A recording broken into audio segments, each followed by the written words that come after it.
মাগরিবের মানে ফজরের পরে 3 বার, প্রত্যেকটা 3 বার করে 9 বার, মাগরিবের পরে 3 বার করে 9 বার। নবীজি বলেন এই আমলটা যদি প্রতিদিন 2 বার করো, 2 বার মানে 2 বেলা, ফজরের পর 1 বেলা, মাগরিবের পর আরেক বেলা।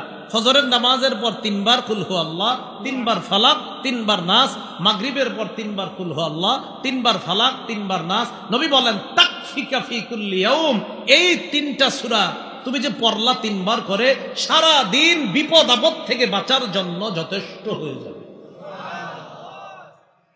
বাচ্চারা তো পারে না, এদেরকে কি করবেন, স্কুলে মাদ্রাসায় পাঠানোর সময় আপনি নিজে পড়ে ফদিয়ে দিবেন, আর যারা পারে ওদেরকে মুখ দিয়ে বলাবেন, এই বলো 3 বার করে এটারে পড়াবেন, তারপর এটারে মাদ্রাসা স্কুলে পাঠাবেন।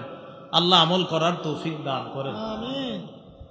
রাসূলুল্লাহ সাল্লাল্লাহু আলাইহি সাল্লামের সাহাবী আবু হুরায়রা রাদিয়াল্লাহু তাআলা আনহুর বর্ণনা, তিনি বলেন খরাজান নবী সাল্লাল্লাহু আলাইহি ওয়াসাল্লাম, আল্লাহ রসুল ঘর থেকে বের হলেন, বের হওয়ার পর বললেন উহশুদু, এই তোমরা কাছাকাছি এসে বসো। কি করো তোমরা? কাছাকাছি এসে বসো। মসজিদের মধ্যে অনেক সময় দেখবেন ইমান ইকিনের কথা যখন বলে, যিনি বলে তিনি বলেন ভাই আমরা একটু আগায়া বসি, কাছে কাছে বসি, জমে জমে বসি, বলে না? তো নবীজি বললেন তোমরা একটু কাছে কাছে বসো, জমে জমে বসো। তার মানে এরা যারা বলে এটা মসজিদের মধ্যে, এটাও সুন্নাহ, এই বলাটা এটা কোনো হাদিস কোরআনের বিরোধী না। নবীজিও সাহাবীদেরকে মাঝে মাঝে গুরুত্বপূর্ণ আলোচনা করার জন্য বলতেন কাছে কাছে জমে জমে বসো। ফাহুশিদা মান হুশিদা, যারা আসার তারা নবীর কাছে আসলেন। আসার পর আল্লাহ নবী বললেন ফাইন্নী সাআকরাউ আলাইকুম সুলুসাল কুরআন, নবীজি বললেন কাছে কাছে বসো, আমি তোমাদেরকে আজকে কোরআনের 3 ভাগের 1 ভাগ পড়ে শোনাবো। কি শোনাবো? কোরআনের 3 ভাগের 1 ভাগ। 10 পারা পড়তে কতক্ষণ লাগবে? অনেক সময় লাগবে। আমি তোমাদেরকে 3 ভাগের 1 ভাগ পড়ে শোনাবো।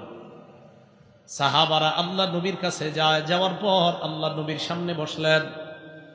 বসার পর নবীজি পড়লেন কুল হু আল্লাহু আহাদ, নবীজি পড়লেন কুল হু আল্লাহু আহাদ, এই সূরাটা পড়লেন। পড়ার পর সুম্মা দাখলা, আবার ঘরে ঢুকে গেছে। তো সাহাবীরা একজন আরেকজনকে কয় কি ব্যাপার, নবীজি না বললেন আমাদের সামনে নাকি কোরআনের 3 ভাগের 1 ভাগ পড়বে, কই সামান্য 3টা কি পড়লেন সূরা, 3টা আয়াত পুরা আবার চলে গেলেন কোথায়? নবীজি তো 3 ভাগের 1 ভাগ পড়ার কথা, পড়লো না তো। হয় মনে হয় আসমান থেকে কোনো কিছু আসবে, তারপর হয়তো জানাবে আমাদেরকে। এটা সাহাবীরা একজন আরেকজনকে কয় ইন্নী লা আরাহা খাবরাম মিনাস সামাই জাআ, যে মনে হচ্ছে আসমানের কোনো সংবাদ আসবে, তারপর জানাবে। সাহাবীরা একে অপরকে এই কথাগুলো বলতেছে। ইতিমধ্যে নবীজি বের হলেন, বের হওয়ার পর বললেন আচ্ছা আমি কি বলছি তোমাদেরকে? আমি বলেছিলাম কোরআনের 3 ভাগের 1 ভাগ পড়ে শোনাবো, এই কথা আমি তোমাদেরকে বলেছিলাম। তো সাহাবীগণ তো মন দিয়ে শুনতেছে। নবীজি বলেন আমি তোমাদের সামনে কুল হু আল্লাহ সূরাটা পড়েই তো ঘরে গিয়েছিলাম। এই যে কুল হু আল্লাহ আমি পড়েছিলাম, ইন্নাহা লা তা'দিলু সুলুসাল কুরআন, এই সূরাটাই কোরআনের 3 ভাগের 1 ভাগ। সুবহানাল্লাহ।